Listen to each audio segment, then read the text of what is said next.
Değerli izleyicilerimiz, Almanya başta olmak üzere Avrupa'nın pek çok noktasında alarm verilmiş durumda.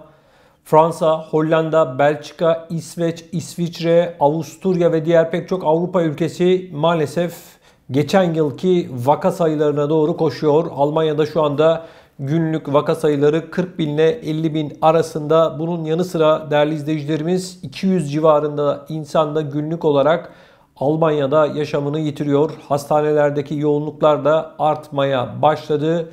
Almanya Başbakanı Merkel emekli olmadan önce yaşadığı 100 yılda bir görülen böylesine büyük bir salgından mücadele etmeye çalışıyor. Ancak ben tüm yayınlarımda daha önce ifade etmiştim.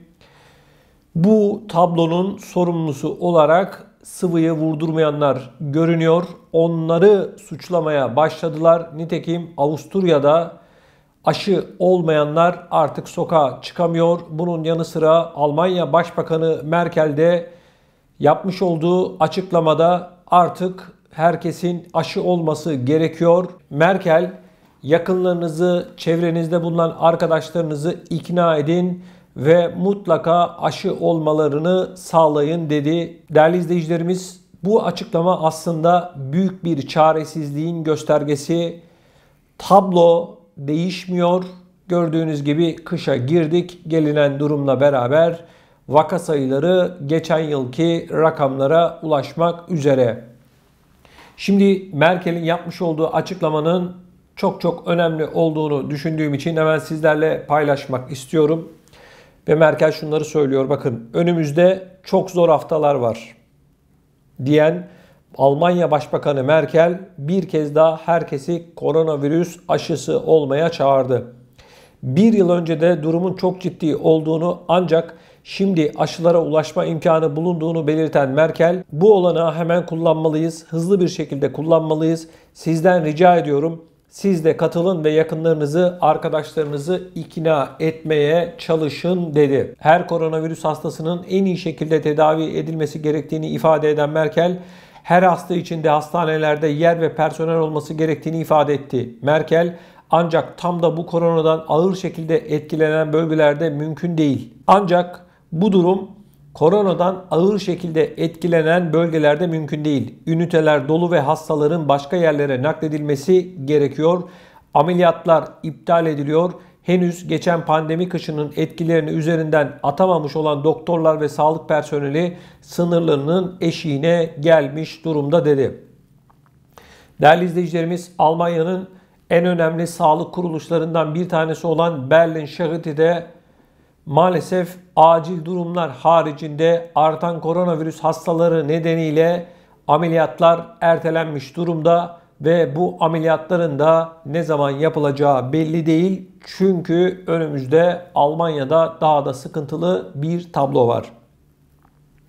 Almanya'da eyalet yönetimlerini bir kez daha birlikte hareket etmeye çağıran Merkel, federal yönetim ve eyalet yönetimlerinin ortak kurallar üzerinde anlaşmaları bize hep yardımcı oldu dedi. Saygıdeğer izleyicilerim, tablo şu. Basitçe Merkel şunu söylüyor. Önünde vaka sayıları var, raporlar var.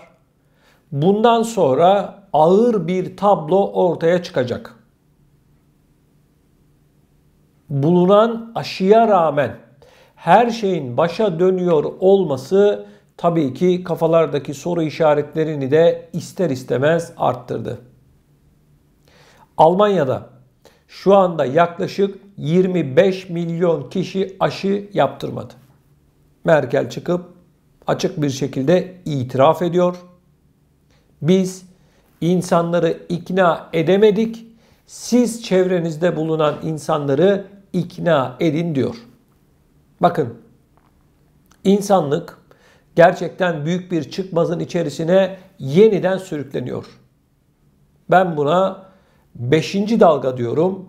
Çünkü görünen şu ki tablo yine bir vurgun şeklinde insanları alıp götürecek.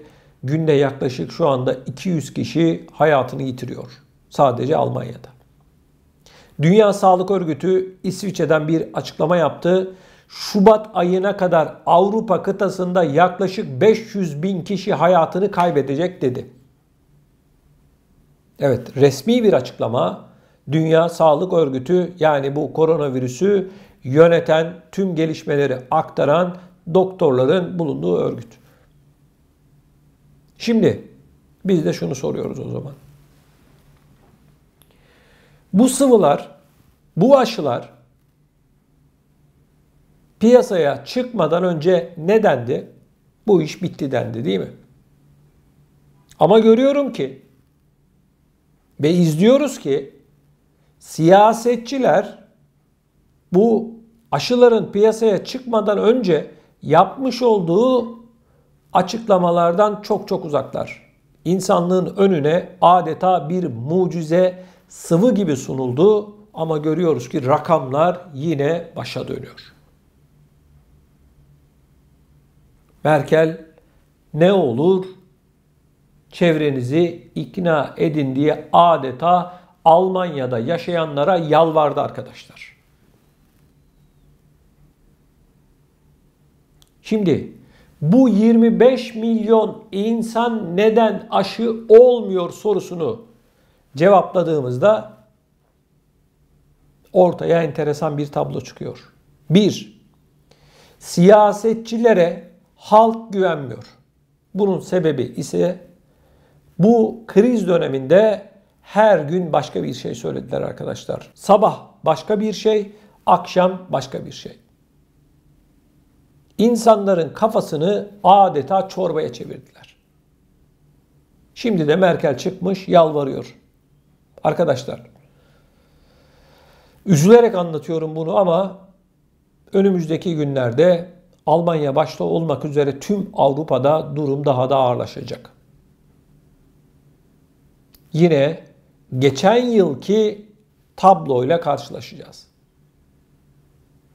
Ben de sıradan bir insan olarak şunu soruyorum.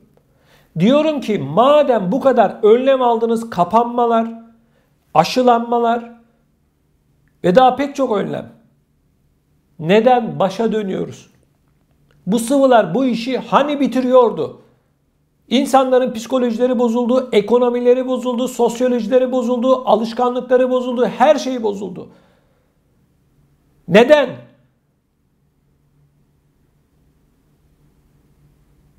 İnsanlar uçağa bindirilmedi, insanlar evinden çıkamadı, insanlar oraya gidemedi, buraya gidemedi, yok bilmem ne kodu dendi. O zaman ben de soruyorum, neden başa dönüyoruz? Alınan bu tedbirler neden insanlara bir fayda sağlamadı?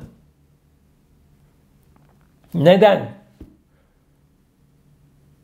Almanya'da günlük rakamlar bugün 50 bine ulaşıyorsa Merkel'in başarılı olduğunu, Federal Sağlık Bakanı Jens Spahn'ın başarılı olduğunu söylemek doğru değil arkadaşlar. Değil. Niye başa dönüyor kardeşim o zaman? Ortada bir hata var demektir. 25 milyon insandan bahsediyoruz. Bu insanlar neden vurdurmuyor? Bu insanların kapısını hiç kimse çaldı mı kardeşim? Sen neden vurdurmuyorsun dedi mi? Ne oluyor arkadaşlar? Tablo yine aynı. Şimdi insanlar alıştığı için bu olaya, bu koronaya geçen yılki kadar tepki göstermiyorlar. Ama ben de soruyorum, nereye kadar ve ne zamana kadar?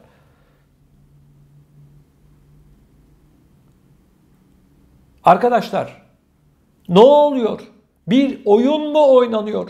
Perde arkasında bir şeyler mi saklanıyor? Rakamlar bu kadar hızlı bir şekilde artıyor ama bu bilim insanlarımız, siyasetçilerimiz ne yapıyorlar diye soruyorum ben.